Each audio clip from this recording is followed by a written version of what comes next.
chers journalistes. Je réponds au nom d'Ibrahim Ndoye, coordinateur des écoles et instituts de l'Université Cheikh Anta Diop de Dakar, par ailleurs membre du collectif et porte-parole du jour.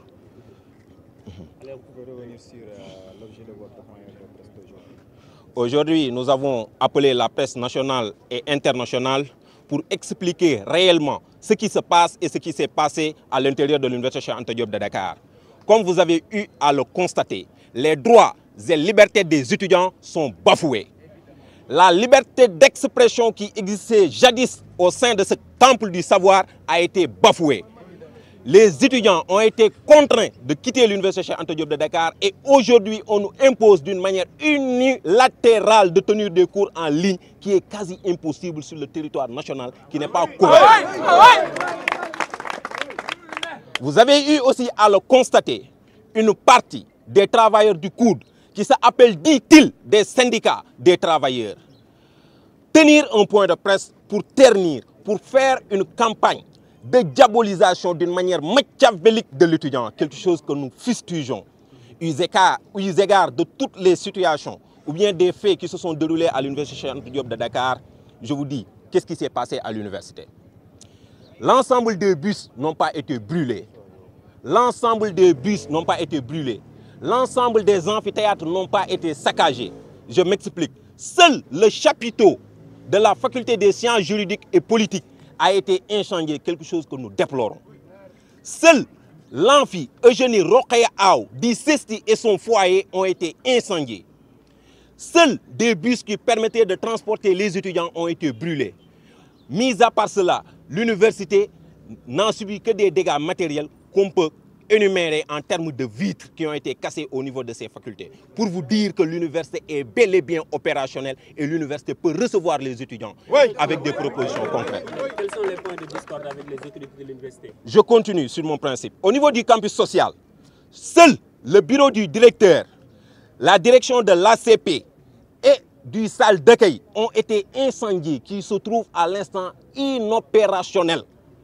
Mais le bureau du service des courriers et autres bureaux connexes, de même que le bureau du CSA, qui est le centre, le moteur de fonctionnement de l'université, son bureau a été saccagé, mais non pas incendié. Donc c'est fonctionnel et cela peut être opérationnel. Aucun pavillon de l'université Cheikh Anta Diop de Dakar a été incendié ou bien saccagé. Les pavillons peuvent bel et bien recevoir les étudiants. Seule une partie du restaurant central a été saccagée et cela empêche en rien son fonctionnement. Au niveau du restaurant argentin, nous disons, monsieur le ministre de l'enseignement supérieur, vous n'avez pas reçu les bonnes informations. Parce que le restaurant argentin est bel et bien fonctionnel. Comme tout autre restaurant de l'université Cheikh Anta Diop de Dakar. Donc nous ne comprenons pas la volonté manifeste des autorités universitaires qui continuent dans leur logique de bafouer les droits et libertés des étudiants, qui vont aller jusqu'à même prendre des décisions qui lèsent toute une communauté étudiantine qui avoisine les 93 000 étudiants. Nous ne comprenons pas leur volonté. Qu'est-ce qui motive leur décision? Est-ce que c'est pour le bien-être de l'étudiant? Une question qui mérite réflexion autour d'une table. Concernant les solutions par rapport aux reprises, nous envisageons une reprise qui est bel et bien possible à l'Université Anta Diop de Dakar. En quoi faisant? Une reprise graduelle et globale. Pourquoi une reprise graduelle? Au niveau de la faculté des lettres, seuls 4 départements doivent terminer leur cours. Pour les autres, ce sont des examens. Au niveau de la faculté de droit aussi, qui ont subi la perte de leur chapiteau, ils peuvent bel et bien revenir pour faire leurs examens et cours. Parce que l'université est un patrimoine commun. Il y a le domaine de l'université. Donc les chapiteaux ou bien les amphithéâtres dans des facultés n'appartiennent pas d'une manière individuelle à ces facultés. Ça appartient à l'université. Nous pouvons faire des gymnastiques. Les étudiants qui doivent venir faire leurs examens, on leur permet dans une période d'1 semaine de venir faire leurs examens.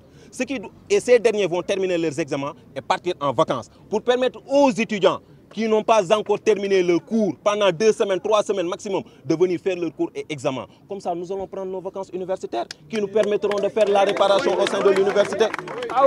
Donc c'est la principale solution que nous proposons aux autorités universitaires. Et nous aussi, nous ne comprenons pas leur volonté manifeste de ne pas échanger, parler avec les étudiants, alors que nous savons tous quand il a fallu sortir les étudiants de l'université, ils nous ont supplié pour la sécurité de l'université, pour la sécurité des biens et matériels et moraux des étudiants et pour la sécurité des étudiants de parler avec. C'est nous qui avons fait sortir les étudiants de ce temple du savoir, pas les autorités universitaires. Parce que nous portons la voix des étudiants et les étudiants nous écoutent. Et nous appelons à une prise de responsabilité aux autorités universitaires. Parce que, osons le dire, cette décision est purement politique. Ça répond à un agenda politique, mais non pas un agenda académique. Parce que la majorité des professeurs ne cautionnent pas le déroulement de ces cours en ligne. Il est impossible de faire des TD et TP en ligne. Des examens, c'est impossible. Même les étudiants ne peuvent pas faire d'une manière synchrone ou asynchrone des cours en ligne. Aux réalités que nous avons tous, c'est-à-dire souligner que ça soit la connectivité, l'outillage en termes de machines, ordinateurs et smartphones de qualité. Et c'est le message que nous avions à passer à la communauté nationale et internationale pour leur dire une reprise graduelle en présentiel et bel et bien poursuivre que les autorités manifestent leur volonté au bénéfice exclusif et l'intérêt exclusif de l'étudiant, parce que l'étudiant est la raison d'être de l'université. Non au cours en ligne.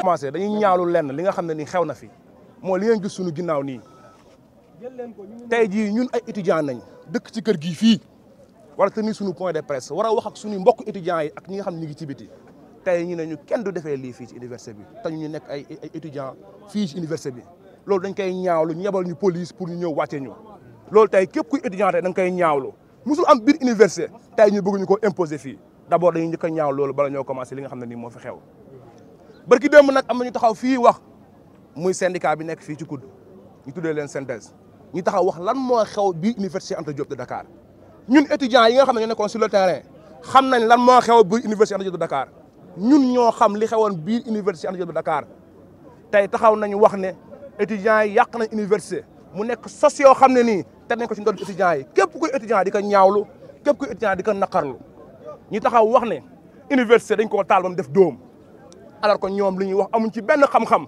ñu bëri ñuy wax si ñoom bi loolu di xew ñi ngi di seen kër yi tëdd ñenn ñi dem nañ voyage loolu dañ koy ñaawlu képp ku étudiant naqaru na loolu noonu tey beneen point bi nga xam ne nii dañ koy ñëw ci biir mooy que université kenn taalu fi loo xam ne nii mën nañu teree jàng boo ko ñëwee ci campus social bi fii amul benn pavillon boo xam ne tàkk na lenn li fi tàkk mooy direction COUD bi te direction COUD bi am na yooneen yoo xam ne mën nañ ko defaraat ba nga xam ne ni ñoom dinañ ci mën a liggéey amul lenn loo xam ne nii tey jii nii am na fi bakken borok ci université bañ ne tax ne tey duñ mën a yónni étudiants yi ñëwaat def seen cours normal amul benn pavillon boo xam ne nii mooy dul pavillon bii nga xam ne te ñu ngi si ginnaaw fii muy délégué yi ñoo tax tey pavillon boobu tey tojul moo tax pavillon boobu tey saccagé wuñ ko délégué yi ñoo tax tey loolu amul ñu ne délégué yi ñun jël nañ université tasaare ko saccagé ko yàq ko te alors que ñoom lépp lu ñuy wax lu dañ koy wax ci compte koo xam ne nii moo leen fi tax a teg muy ay waxi politique yoo xam ne nii uniquement xaalis moo tax ñuy wax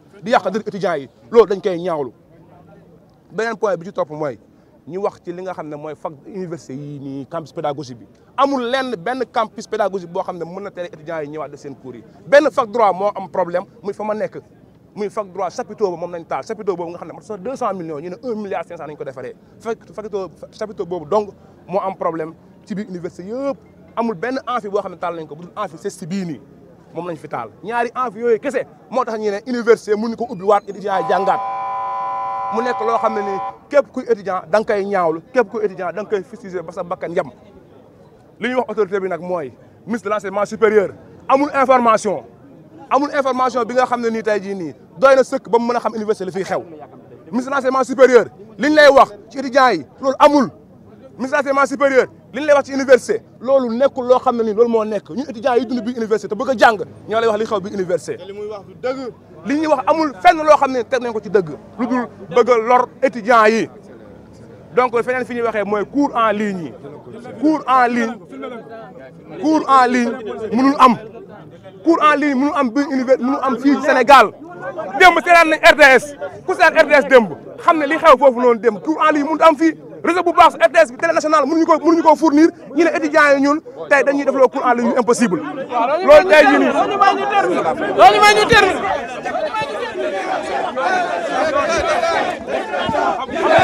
Liberté d'expression, liberté d'expression, liberté d'expression, liberté d'expression, liberté.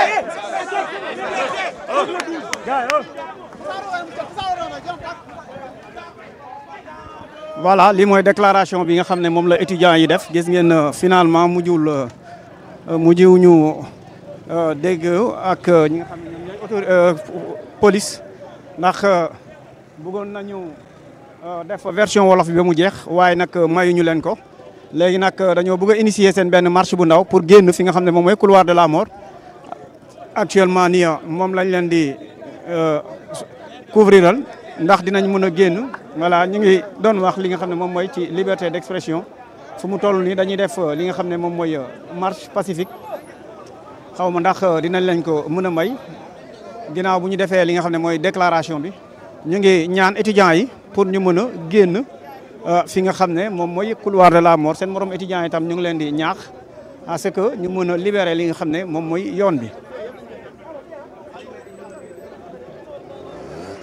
voilà lii mooy situation bi nga xam ne moo nekk fii nii ci couloir de la mort bu université Cheikh Anta Diop ginnaaw bi étudiants yi woote li nga xam ne moom mooy déclaration de presse.